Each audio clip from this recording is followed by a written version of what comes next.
Respected viewers and my dear friends, আজিয়ে ওলাব TET টিচাৰৰ merit list. হয়, এটা ভাল খবৰ দি আজিৰ ভিডিঅ'টো আৰম্ভ কৰিবলৈ ওলাইছোঁ। আজিয়ে ওলাব টেট টিচাৰ মেৰিট লিষ্ট। তো জনালে ৰাজ্যৰ শিক্ষামন্ত্ৰীয়ে। জানো আহক সবিশেষ নিউজটো ভালকৈ জানো যে আজি কেইটাত কিমানজন টিচাৰৰ মেৰিট লিষ্ট ওলাব। তো ভিডিঅ' শেষলৈকে চাব। এণ্ড ওৱান ৰিকুৱেষ্ট ইউ, চেনেলত নতুন হ'লে ছাবস্ক্ৰাইব কৰি দিব। So' let's start the video'.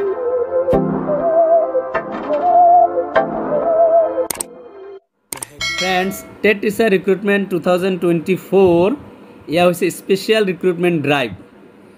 SSA আৰু ষ্টেট পুল কণ্ট্ৰেকচুৱেল টিচাৰসকলৰ যিটো এডভাৰ্টিজমেণ্ট দিছিল, সেই এডভাৰ্টিজমেণ্টৰ নাম আছিল special recruitment drive.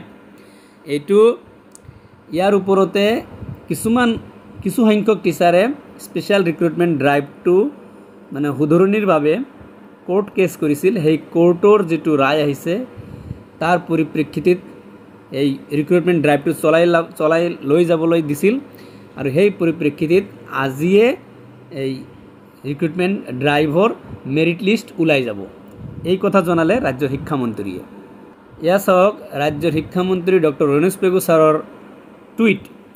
Following the High Court's order in WA 290 education number on 30th August 2024, which lifted the stay on the advertisement dated 5th August 2024 চনত যেটো এডভাৰ্টিজমেণ্ট দিয়া হৈছিল special recruitment drive for experienced SSA and state pool teachers, contractual teachers, the Assam government is proceeding with the selection process. A total of 24,790 candidates have applied. 24,790 জন candidate apply কৰিছিল। And the education department has completed the verification and selection process. Education department ইতিমধ্যে verification আৰু সিলেকশ্যন process complete কৰিছে। এইটো easy কাম, যেহেতুকে মানুহজন কামটো কৰি আছে, স্কুলটো কাম কৰি আছে, গতিকে এইটো ভেৰিফিকেশ্যন এণ্ড সিলেকশ্যন প্ৰচেছ অফিচিয়েলি কৰা যায়, কোনো মানুহৰ ফিজিকেলি যাব নালাগে। তো সেইকাৰণে গোটেইখিনি কাম সম্পূৰ্ণ হৈছে। The merit list will be published on today. Merit list আজিয়ে পাব্লিছড হ'ব আৰু আপোনালোকে চাব পাৰিব ক'ত? dwe.assam.gov.in এই ৱেবছাইটত। এইটো সমগ্ৰ শিক্ষা অভিযান মিছনৰ অফিচিয়েল ৱেবছাইট। ইয়াতে গৈ আপোনালোকে নিজৰ নামৰ মেৰিট লিষ্টটো চাব পাৰিব। ইয়া অত্যন্ত ভাল খবৰ ষ্টেট পুল এণ্ড SSA টিচাৰসকলৰ ক্ষেত্ৰত। কিন্তু এই ক্ষেত্ৰত সকলোৰে ভাল খবৰ নহ'ব পাৰে, কাৰণ এই সংখ্যাটো আছিল 35,000, এপ্লাই কৰিছে 24,000, 10,000 এতিয়াও এই এডভাৰ্টিজমেণ্টৰ পৰা বাহিৰত আছে। তো তেওঁলোকৰ এটা ডিমাণ্ড আছিল যে পে প্ৰটেকশ্যন, মানে পেটো অলপ বঢ়াই দিব লাগে, প্ৰটেকশ্যন দিব লাগে। কিন্তু শিক্ষা বিভাগে বা শিক্ষামন্ত্ৰী ছাৰে কৈছে যে আইনত যিটো আছে আমি সেইটোৱেই কৰিম।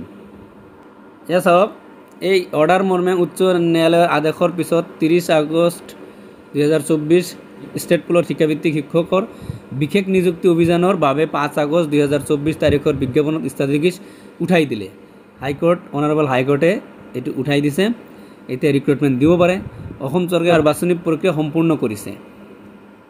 তো শিক্ষা বিভাগে বাছনি প্ৰক্ৰিয়া সম্পূৰ্ণ কৰিছে। আজিয়ে এইটো মেৰিট লিষ্ট পাব্লিছড হ'ব। তো আপোনালোকে dwe.assam.gov.in গৈ আপোনালোকে নিজৰ মেৰিট লিষ্টটো চাই লওক যে আপোনাৰ নাম মেৰিট লিষ্টত আছে নাই। আহিবই, কাৰণ যিকেইজন এপ্লাই কৰিছে গোটেইকেইজনকে দিব, গতিকে তথাপি চাই ল'ব পাৰে মেৰিট লিষ্টটো কেনেকুৱা, ডাউনলোড কৰি ৰাখিব। চ' ইনফৰ্মেশ্যন ভিডিঅ' এইখিনি আছিল। ভিডিঅ' ভাল লাগিলে লাইক আৰু শ্বেয়াৰ কৰি দিব। চেনেলটো ছাবস্ক্ৰাইব কৰিবলৈ নাপাহৰিব। মই gov information and preparation of any kind of examination video' বনাই থাকোঁ। চ' থেংক ইউ ফৰ ৱাচিং দ্য ভিডিঅ'।